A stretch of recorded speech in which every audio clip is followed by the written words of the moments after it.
you don't think it's the Buffett rule, could each of you give us your opinions about why the stock stays stuck at these levels? Yeah, we've run Berkshire now for 47 years.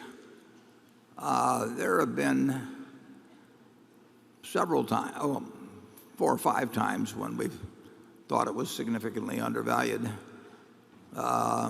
We saw the price get cut in half at least 4 times, or roughly in half, in fairly short periods of time. And I would say this, if you run any business for a long period of time, there are going to be times when it's overvalued and sometimes when it's undervalued. Tom Murphy ran one of the most successful companies the world's ever seen, and in the early 1970s, his stock was selling for about a third of what you could have sold the properties for. And, you know, Berkshire, back in 2001, whenever it was, that I wrote in the annual report that we were also going to repurchase shares, was selling at what I thought was a very low price. And we didn't get any repurchased. But that stocks, the beauty of stocks is they do sell at silly prices from time to time. I mean, that's how Charlie and I have gotten rich. You know, Ben Graham writes about it in Chapter 8 of The Intelligent Investor. You know, Chapters 8 and Chapters 20 are really all you need to do to get rich in this world. And Chapter 8 says that in the market you're going to have a partner named Mr. Market. And the beauty of him as your partner is that he's kind of a psychotic drunk. And he will do very weird things over time. And your job is to remember that he's there to serve you and not to advise you. And if you can keep that mental state, that all those thousands of prices that Mr. Market is offering you every day on every major business in the world practically, that he is making lots of mistakes. And he makes them for all kinds of weird reasons. And all you have to do is occasionally oblige him when he offers to either buy or sell from you at the same price on any given day, any given security. So it's built into the system that stocks get mispriced.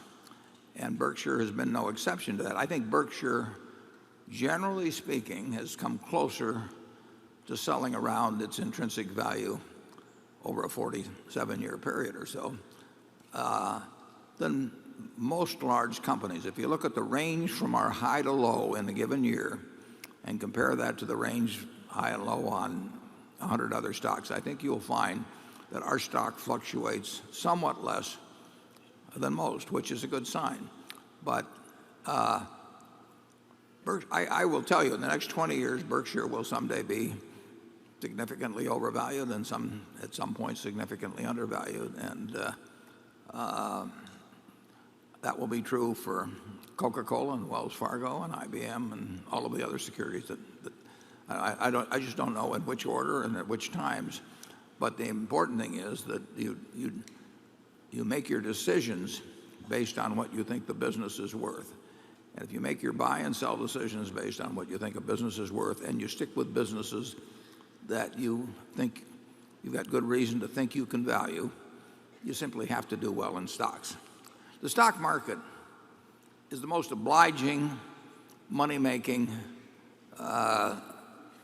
place in the world because you don't have to do anything. You know, you sit there with thousands of businesses being priced at the same price for the buyer and the seller, and it changes every day, and you've got lots of information about most of those businesses, and you don't have to do anything. Compare that to any other investment alternative you've got. I mean, you can't do that with farms. If you own a farm and the guy has the farm next to you and you kind of like to buy him out or something, he's not going to name a price every day at which he'll buy your farm or sell you his farm. But you can do that with, you can do it with Berkshire Hathaway or IBM. It's a marvelous game. I mean, the rules are stacked in your favor if you don't turn those rules upside down and start behaving like the drunken psychotic instead of the guy that's there to take advantage of him. Charlie? Well, what's interesting about this place is that I think we've had a lot more fun when we got rich enough so we bought businesses and stocks to hold instead of to resell. It's an enormously more constructive life So as fast as you can work yourself into our position, the better off you'll be.